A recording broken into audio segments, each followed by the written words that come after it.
everybody, this is Lisa from Handmade Jewelry Haven, and today I just wanted to show you just a few rounds of the Oimatsu braid, Kumihimo braid. It's called Oimatsu, Old Pine Tree, and I'm getting this from, again, I say this in almost every single one of my videos,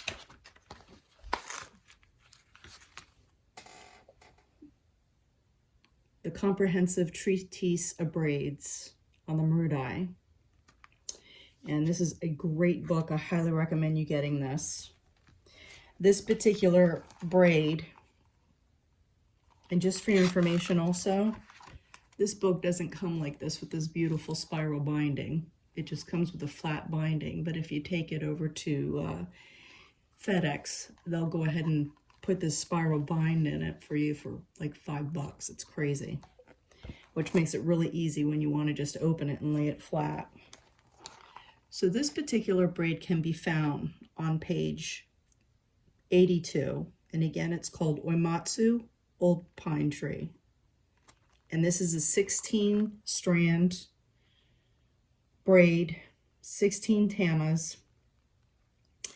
And you'll see that this book is in English and in Japanese. And she basically gives you all the information here, how much you need. She gives it to you the weight of the thread and the length, which you'll have to translate into US measurements if you're in the US. And same with the weighted bobbins and the center weight, because you've got 16 weighted bobbins with and actually mine has a little bit more because it's got beads on it. So it comes out to a little bit more than 100 grams. This is the necklace I am making that was designed by Deborah Shipp.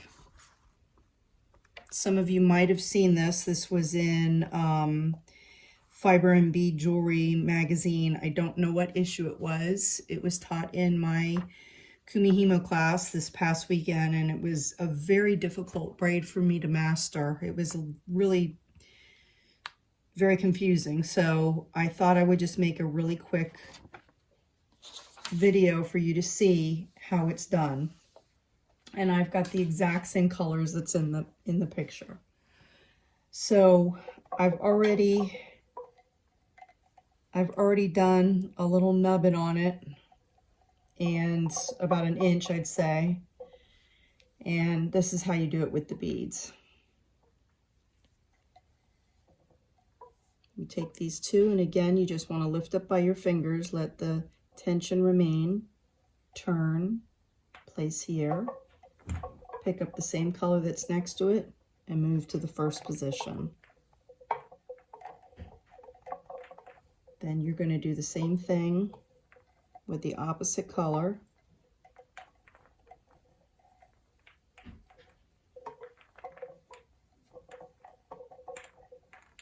Now when you have this little beautiful flower pattern in the middle, this is where you add the beads.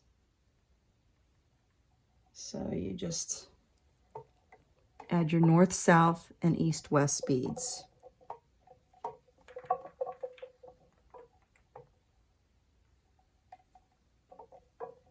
Pick them up, let them slide down. And then you're going to do the same maneuver again. 1, 2, 3, 4. Do you see how that locked those beads right into place? Now this is where it can get a little confusing. You're going to turn your Marudai 1/4 turn. You've got the same layout in front of you, and you're just going to repeat that same thing. 1, 2, 3, 4. Now you're going to add the beads. Again, north, south, east, west in the position that you're facing it.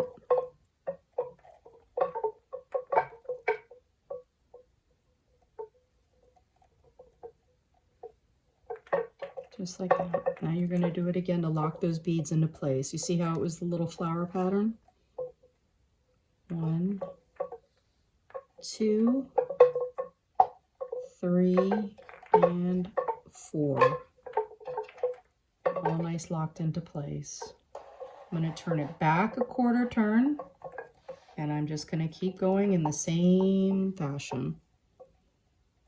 1, 2, 3, 4. I'm going to add my beads.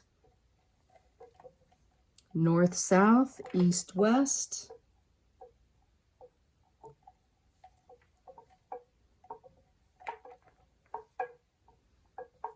And you're going to do the same maneuver again. 1, 2, 3, 4. Now you're going to go ahead and rotate it 1/4 turn this way, and we're going to repeat. 1, 2, 3, 4. We have our little flower pattern there, and we're going to add our beads. Again, north, south, east, west.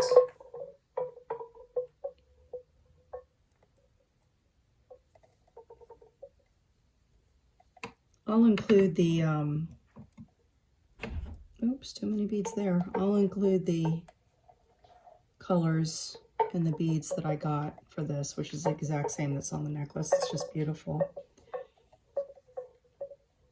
1, 2, 3, 4. See how it got all locked into place there beautifully? I'm going to rotate it again, 1/4 turn in this position. Do it one more time. 1, 2, 3, 4. Add your beads. North, south, east, west.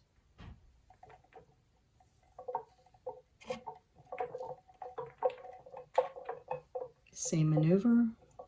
1, 2, 3, 4.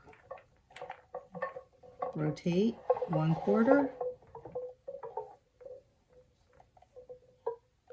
1, 2, 3, 4. And add our beads.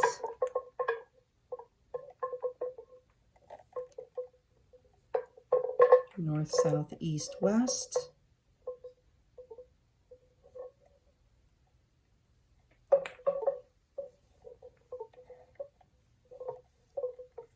One, 2,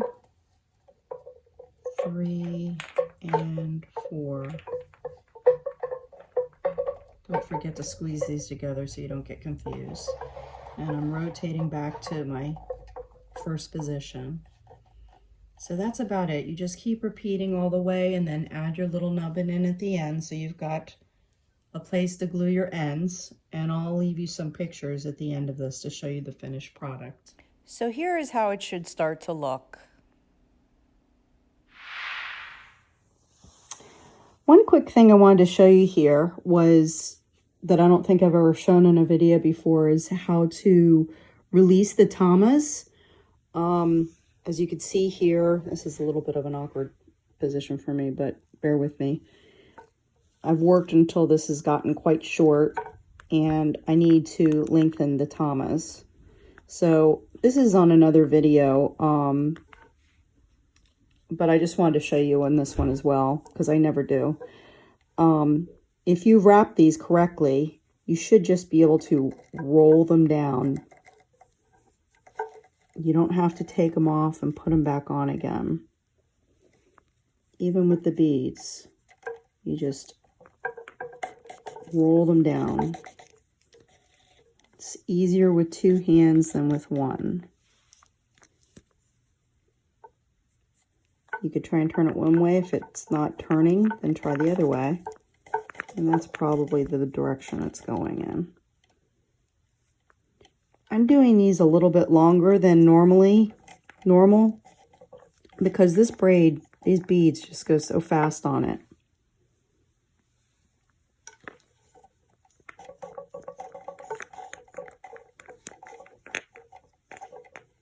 Tension is extremely important. So after your braid gets to about a foot and a half long, you want to tie it up with a piece of leather as shown. And this is the finished piece.